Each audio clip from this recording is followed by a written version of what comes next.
Corporate दुनिया के इस अंक में हम बात करेंगे वेनेजुएला की ऑयल इंडस्ट्री की।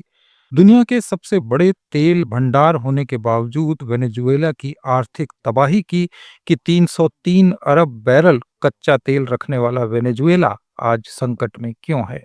प्राकृतिक संसाधनों की बहुलता ने वेनेजुएला को दशकों तक आर्थिक समृद्धि दी, लेकिन यही संसाधन कमजोर नीतियों, इंस्टीट्यूशंस के पतन और जियोपॉलिटिकल टकरावों के चलते गहरे आर्थिक संकट का कारण भी बन गए।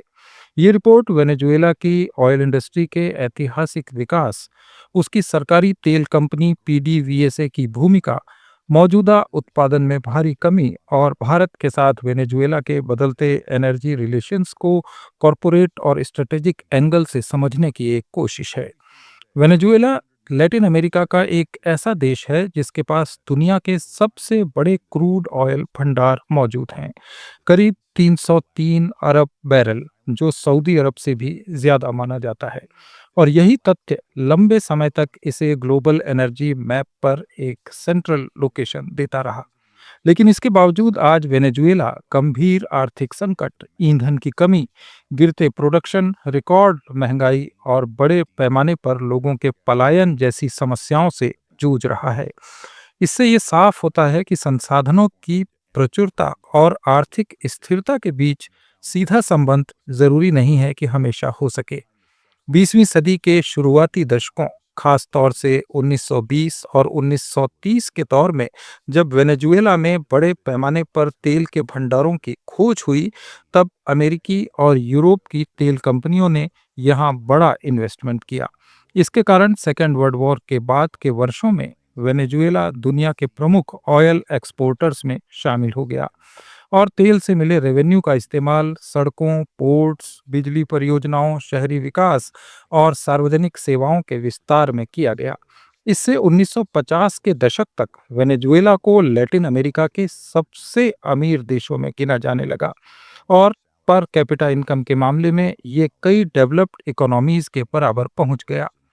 ग्लोबल ऑयल पॉलिटिक्स और संसाधनों के नेशनलाइजेशन की लहर के बीच 1976 में वेनेजुएला ने अपनी ऑयल इंडस्ट्री का राष्ट्रीयकरण किया और पेट्रोल्डेस डे वेनेजुएला एसए यानी पीडीवीएसए नाम की एक कंपनी की स्थापना की गई।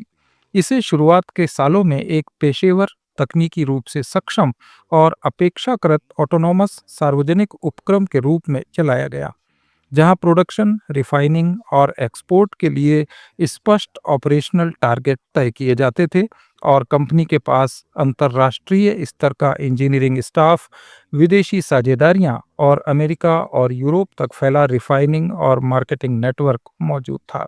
इसमें सिटगो जैसी महत्वपूर्ण डाउनस्ट्रीम संपत्तियां भी शामिल थीं।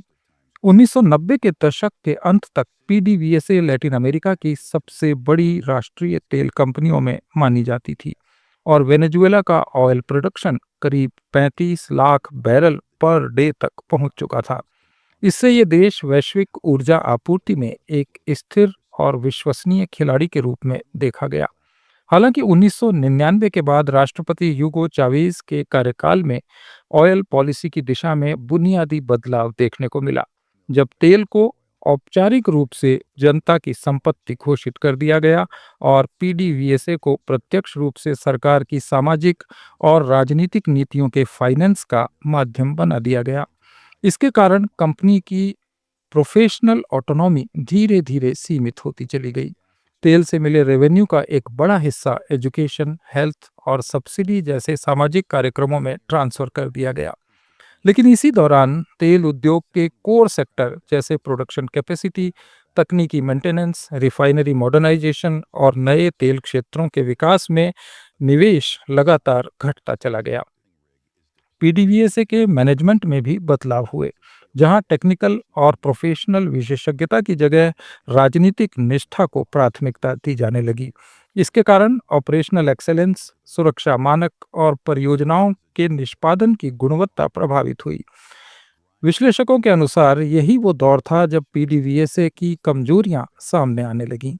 पीडीवीएसए केवल एक ऑयल कंपनी नहीं रही, बल्कि ये वेनेजुएला की फाइनेंशियल प्रणाली की रीढ़ बन गई, जहां कंपनी की इनकम का एक बड़ा हिस्सा सीधे सरकारी खजाने में ट्रांसफर होने लगा।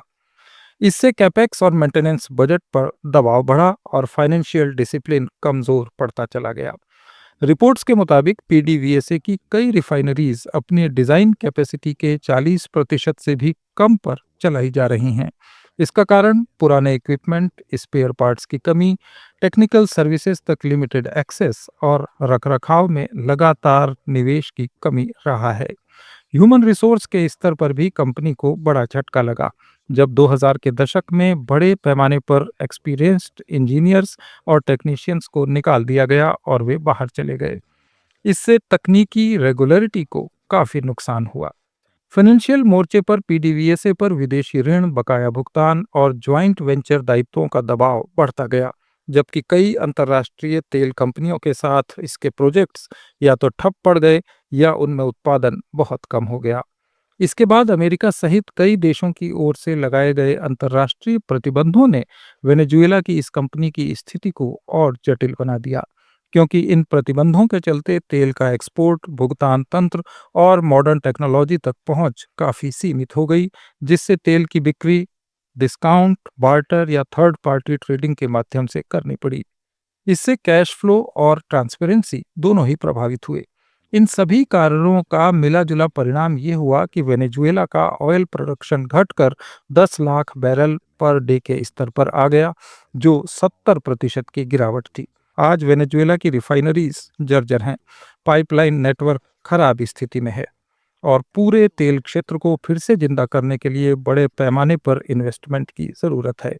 विशेषज्ञों के अनुसार अगर वेनेजुएला को फिर से 30 लाख बैरल प्रतिदिन के उत्पादन स्तर पर पहुंचना है तो इसके लिए 180 अरब डॉलर से ज्यादा इन्वेस्टमेंट की जरूरत होगी। इसके साथ ही प्रोफेशनल मैनेजमेंट, ऑडिट और विदेशी पूंजी तक भरोसेमंद एक्सेस भी जरूरी होगी। अब बात करते हैं वेनेजुएला और भारत की। भारत के संदर्भ में देखें तो भारत दुनिया का तीसरा सबसे बड़ा तेल कंज्यूमर है और अपनी 85% तेल की जरूरतों के लिए इंपोर्ट पर निर्भर है।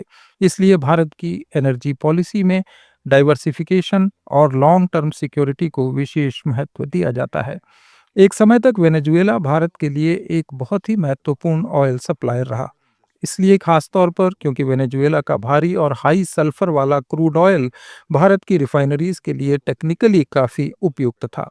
2018 में भारत ने वेनेजुएला से करीब 7.2 अरब डॉलर का कच्चा तेल इंपोर्ट किया, जो देश के कुल इंपोर्ट का लगभग 6.7% था। लेकिन 2019 के बाद अमेरिकी प्रतिबंधों के कारण इसमें बाधा आई, शिपमेंट जोखिम भरे हो गए और इंडियन ऑयल कंपनीज ने वेनेजुएला से इंपोर्ट लगभग बंद कर दिया।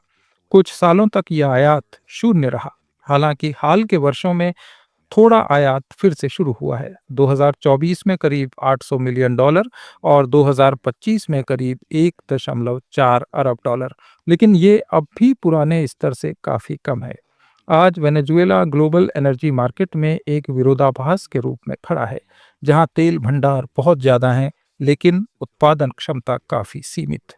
अगर भविष्य में राजनीतिक स्थिरता लौटती है, अंतर्राष्ट्रीय प्रतिबंधों में ढील मिलती है और विदेशी निवेश आता है तो वेनेजुएला फिर से वैश्विक तेल आपूर्ति में एक महत्वपूर्ण भूमिका निभा सकता है।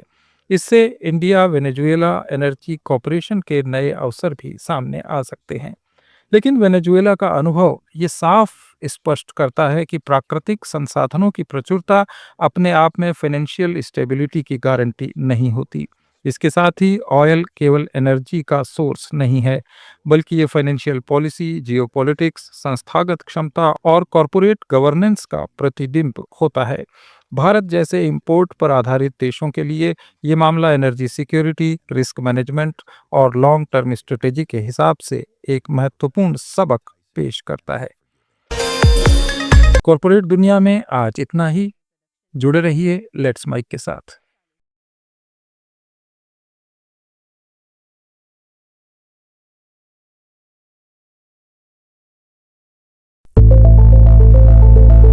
It's time for news. It's time for more than radio. Presenting the first radio news app, Let's Mic.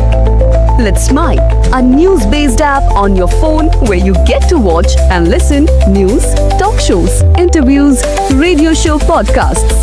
On Let's Mic,